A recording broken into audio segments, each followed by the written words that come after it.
In the heart of a luxury aircraft, a sharp sound of a slap echoed in the cabin. A flight attendant had just struck a young black man in front of stunned passengers. She had no idea who he was, nor that his powerful father was sitting just one row behind. Before we begin this powerful story, take a moment to like this video, subscribe to the channel, and turn on the notification bell. Your support helps us continue to create inspiring stories that awaken hearts and change perspectives. The marble-floored private lounge echoed with murmurs and the clink of fine glassware. Inside the luxurious waiting area of New York's John F. Kennedy International Airport, first-class passengers were escorted discreetly through a velvet curtain gate leading directly to the jet bridge. Among them was a young black man named Marcus Weston. He moved calmly, dressed in a plain gray hoodie, black jeans, and spotless sneakers. A single leather backpack was slung over his shoulder, and wireless headphones hung around his neck. There were no bodyguards, no gold watches, no signs of privilege, just a quiet presence and steady eyes. As he reached the gate, the attendant glanced at his boarding pass, then looked him up and down, pausing with a slight frown. "First class?" she asked, eyebrows raised. "Yes." "Seat 3A, Marcus replied without hesitation. She gave a tight, forced smile and gestured toward the corridor. "Right this way, sir." Marcus walked past her, feeling her stare burning into the back of his head. He'd grown used to it, the subtle doubt in people's eyes, the polite disbelief that someone who looked like him could afford a seat where champagne flowed before takeoff. As he stepped into the cabin, the warm glow of recessed lighting bathed the cream-colored leather seats. A faint scent of citrus lingered in the air, and classical music played softly overhead. He paused at row 3 and placed his bag neatly in the overhead bin. Just as he turned to sit down, a voice stopped him. "Excuse me, sir," said a flight attendant, her blonde hair pulled into a perfect bun. Her tone was sharp. "This area is for first-class passengers only." Marcus blinked, surprised. "Yes, that's me. Seat 3A. She folded her arms, clearly unconvinced. "Can I see your boarding pass again?" He handed it to her calmly. She studied it for an awkward few seconds as if searching for an error. None came. Her lips pressed into a thin line. "You may take your seat," she said, then turned and walked away without another word. Marcus sat down slowly. The man across the aisle, an older gentleman in a business suit, had watched the entire exchange. Their eyes met briefly. The man looked away. In the seat directly behind Marcus, a man in his early 50s adjusted his cufflinks. His face was partially hidden behind dark sunglasses, but he'd observed everything in silence. The flight attendant returned moments later, serving drinks to the other guests with a warmth she had not offered Marcus. She offered flutes of champagne with a glowing smile to the couple in 1A. She laughed lightly with the executive in 2C. But when she returned to Marcus, her demeanor cooled once again. "Would you like water?" she asked without looking at him. "Yes, thank you," Marcus replied. She placed a small plastic bottle on his tray table without a word and moved on. He looked down at the water. Then he slowly turned his gaze toward the window, watching the ground crew below preparing the aircraft for departure. Behind him, the man in 4A finally spoke for the first time, not aloud but into a discreet microphone embedded in his watch. "He's boarded. Just observe for now." The engines began to hum beneath the floor as the aircraft rolled slowly away from the gate. The captain's voice filled the cabin, welcoming passengers on board the 12-hour flight to Dubai. Flight attendants moved swiftly through the aisles, completing the final safety checks. Marcus leaned back in his seat trying to relax. But the tension in his jaw hadn't faded. He could feel the subtle weight of eyes on him, not just from passengers but from the crew. Claire, the same flight attendant who had questioned his presence, passed him again without a glance. When the meal service began, her demeanor toward Marcus shifted from cold to outright dismissive. She offered gourmet dishes to other guests with visible enthusiasm, describing wine pairings and imported sauces. But when she reached Marcus, her voice dropped flat. "What do you want?" she asked curtly. Marcus looked at the menu. "The vegetarian option, please." Claire snorted. "That one's reserved for priority passengers." He blinked. "Isn't this first class?" She didn't respond. Instead, she dropped a tray in front of him, not the vegetarian dish he had asked for, but something entirely different, beef stew. She walked away before he could say another word. Across the aisle, the businessman in seat 3C shook his head slightly. A couple of rows ahead, a younger woman whispered something to her friend. The cabin hadn't descended into chaos, but the atmosphere was starting to shift.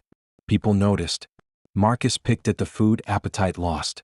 Every movement he made seemed to earn another glance from Claire, who hovered too often nearby as though waiting for an excuse.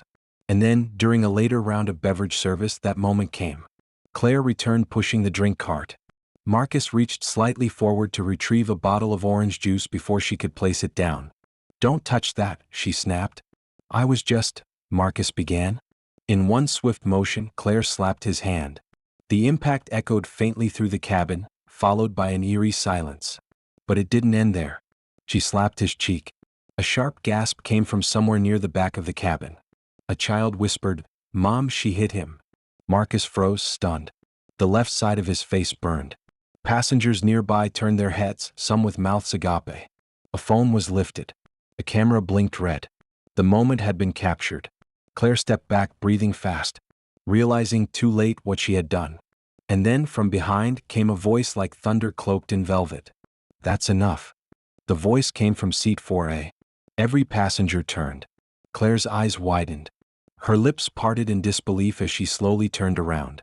She hadn't realized that Marcus was not alone, and that the man who had just spoken held more power than anyone else on that flight.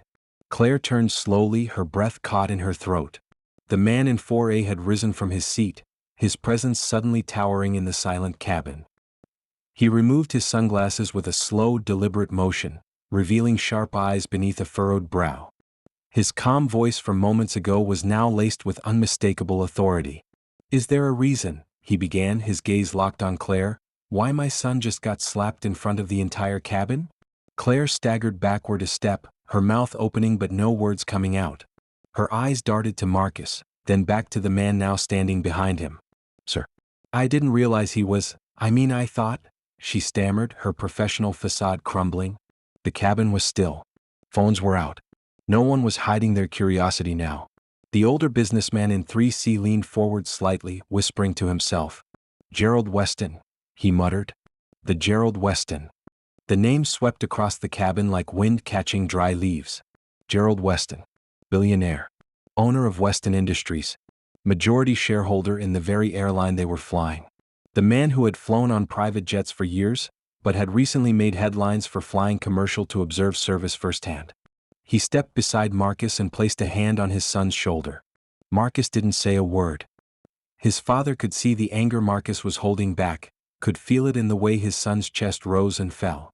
Gerald turned his eyes back to Claire. "You didn't know who he was," he said slowly, "so you assumed he didn't belong." "No, sir, that's not," Claire tried to protest. "You dismissed him. You denied him proper service. And then you assaulted him. Twice." Claire's hands trembled. I wasn't trying to cause harm. I just thought he was being rude." "You thought wrong," Gerald said sharply. "You treated my son like a threat. Or worse, like a criminal. In a cabin where people are supposed to be treated with the highest respect." Claire stepped back, nearly stumbling against the drink cart. She looked toward the other flight attendants, but none came to her defense. They had all seen what she had done. The silence from her peers said it all. Then Gerald reached into his blazer and tapped a thin device pinned near his collar. A tiny blue light blinked. "Flight operations," he said.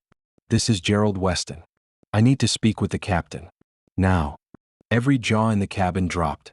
Even the pilot's voice came over the intercom moments later, sounding far more nervous than before. "Yes, Mr. Weston. How can I assist?" Gerald looked back at Claire. Her face had turned pale. "We're not done here," he said. And then he returned to his seat without another word. But the damage had already been done. And the entire plane knew it. The aircraft climbed steadily through the clouds, but inside the cabin the atmosphere was anything but calm. Passengers whispered behind raised hands, their eyes flicking between Marcus, Gerald, and the flight attendants now trying to pretend nothing had happened. Claire had disappeared behind the curtain separating first class from the galley. Her hands were shaking. She was no longer worried about beverage service or safety checks. Her thoughts spiraled around what she had just done. She had slapped a passenger. She had slapped the son of the man who could fire the entire senior management team of the airline if he wished. Inside the cockpit, the pilot maintained a steady voice, but sweat had begun to gather at the back of his neck. He had flown Gerald Weston once before on a private flight to Geneva. Back then he was instructed to treat him as a national leader. Now the same man was seated right behind the cockpit door, and furious. Gerald remained calm, his eyes never leaving the seat back in front of him. He tapped on his watch again, opening a secure line with someone at corporate. "Get me Andrew Hayes," he said. The voice on the other end responded instantly. "Yes, Mr. Weston." Patching through. Hayes was the airline's regional director. Within moments, his face appeared on the tiny embedded screen, his voice tight with worry. "Mr. Weston, I just received the alert. We're reviewing the footage now." "What happened?" "I want the crew list from this flight. Especially the name of the flight attendant who assaulted my son." Hayes blinked, clearly panicked. "Understood. I'll have it for you in minutes." "Good," Gerald said. Then he looked toward the curtain where Claire was hiding. "And I want her off this flight the moment we land." Back in his seat, Marcus sat upright, still silent. The sting on his cheek had long faded, but what remained was deeper. He had never asked to be treated special because of his father. He never used the Weston name. He just wanted respect. Now everyone knew who he was. Not because of his achievements, but because someone decided he didn't belong. And behind the curtain, Claire held the wall to keep herself steady. She could hear the buzz from behind her. The weight of her mistake grew heavier with every second. Then came a knock on the galley door. Not from another crew member, but from the pilot himself. He looked at her with cold eyes and spoke quietly. "Mr. Weston wants to see you. Now." Claire stepped into the first-class cabin like a ghost, her polished exterior now cracked and crumbling. The walk down the aisle felt longer than ever before, with every eye watching her, not with admiration but with judgment. Even those who had smiled at her earlier now looked away. Gerald Weston sat straight, both hands resting calmly on his knees. His face was composed, but his eyes were steel. Beside him, Marcus remained quiet, arms crossed, his gaze fixed on the tray table before him. "Sit," Gerald said, nodding toward the empty seat across the aisle. Claire hesitated but obeyed. "I want you to tell me exactly what happened," Gerald said, his tone quiet yet unmistakably firm. Claire's voice cracked as she began. "Sir, I didn't realize who he was. I just thought he didn't belong in first class." "He looked," she stopped herself, realizing how it sounded. "He looked what?" Gerald asked. Claire's throat tightened. "Out of place." A moment passed. No one spoke. The silence was louder than anything she could have said. "Do you know how many years I've worked to build this airline's reputation?" Gerald continued. "How much we invest to train our staff to respect and treat everyone with dignity?" Claire's shoulders slumped. "I was wrong, sir. I know that now. I let my assumptions." "You assaulted a passenger." Claire's mouth opened, but no defense came. "And not just any passenger," Gerald added. "You assaulted my son. On a flight operated by the company I own." Marcus finally looked up. His voice was calm but steady. "You didn't see a customer. You saw a threat. Just because of how I look." Claire's eyes welled up, her voice trembling. "I didn't mean to, I just panicked. I thought you were, I didn't think." "No," Gerald interrupted. "You didn't think at all." He stood, towering over her. The cabin crew watching from the galley stepped back instinctively. Gerald looked toward the front of the plane, where the purser stood frozen near the cockpit door. "Make arrangements," Gerald said. "When we land in Dubai, Miss Claire will be removed from crew rotation. Permanently." Claire gasped. "Please, sir. I'm begging you. Don't end my career over this." "This isn't just about your career," he said, now standing directly in front of her. "It's about every young black man who's ever been told he doesn't belong. Every customer who's been mistreated because they didn't fit someone's narrow definition of worth. Today that customer was my son. But tomorrow, it could be someone who doesn't have a father with my resources." Claire's hands covered her face. The weight of his words fell heavier than any punishment. Gerald turned to Marcus. "Let's go. We'll spend the rest of the flight in the executive lounge once we're airborne." They walked together down the aisle, leaving Claire alone in seat 3C, surrounded by silence and shame. And behind her, whispers began to fill the cabin once more. Minutes later, Marcus and Gerald stepped into a private compartment within the aircraft known only to a few, the executive lounge. Hidden behind a security-coded panel, it was a space designed for high-level shareholders and VIPs, complete with leather recliners, noise-canceling walls, and a panoramic screen mimicking the sky outside. Marcus sat down slowly. Gerald poured a glass of still water and handed it to him, then took a seat across from his son. The silence between them was not awkward. It was thoughtful, heavy, filled with unspoken truths. "You okay?" Gerald finally asked, his voice low. Marcus nodded, but his eyes revealed something deeper. "I would have let it go, you know. I wasn't even going to say anything." "I know," Gerald said. "That's exactly why I couldn't." Marcus exhaled, leaning forward. "I've dealt with worse. This wasn't new." Gerald looked at his son for a long moment, then said, "It may not be new, but it's still unacceptable." Outside the sealed doors of the lounge, word had spread fast. In business class, a tech entrepreneur was live-streaming updates to thousands of followers. In economy, passengers whispered about the slap heard around the cabin. Videos were already being uploaded. Hashtags were forming. And Claire, still seated alone in first class, was now trending online. Inside the lounge, Marcus picked up a tablet from the console and scanned headlines already appearing. "She's going to get destroyed by the internet," he murmured. Gerald shook his head. "This isn't about vengeance." Marcus looked up. "It's about consequences," his father continued. "If she learns something from this, if others do too, then it's not just about her losing a job. It's about people rethinking the way they treat others. Especially people who don't fit their idea of first class." Marcus was quiet. Then he smiled faintly. "You always know how to turn fury into wisdom." Gerald leaned back. "I've had years of practice. The world didn't roll out red carpets for me either, son.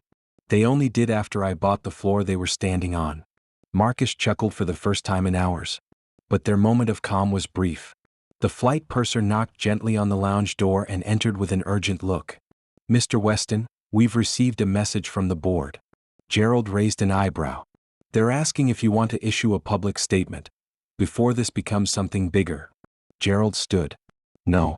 The purser hesitated. "No. I'm not going to feed a media storm," he said. "Let the truth speak for itself." He looked at Marcus. "We don't need headlines. We need change." The purser nodded and backed out respectfully. The doors closed again. Silence returned. And somewhere at 38,000 feet, the balance of power had quietly shifted. Not through press conferences, not through angry tweets, but through a father's voice and a son's quiet strength. The sun began to rise as the plane descended toward Dubai, casting a golden hue over the clouds and soft light into the cabin. Passengers stirred from their sleep, tray tables returned to upright positions, and cabin lights flickered on. But the energy inside this flight remained tense. The events of the night had not been forgotten. In first class, Claire sat with hands folded tightly in her lap, her uniform pristine but her composure shattered. She hadn't moved much since her confrontation with Gerald Weston. Her colleagues avoided eye contact, offering quiet service to everyone else. Her name badge was gone. Her future uncertain. Meanwhile, in the executive lounge, Marcus had drifted to sleep. For the first time since boarding, he looked at peace. Gerald sat nearby, watching the landscape below through the digital wall that displayed a live feed from the aircraft's belly camera. He spoke quietly into his watch once more. "Andrew," he said. "Yes, Mr. Weston? I want to launch a new initiative. Passenger equity training. I want every flight crew in our fleet to go through it." "Yes, sir. I'll prepare the rollout." "And one more thing," Gerald added, his voice firmer now. "Effective immediately, I want an internal audit on how we treat every class of passenger. Especially those who look like they don't belong." "Yes, sir." "Understood."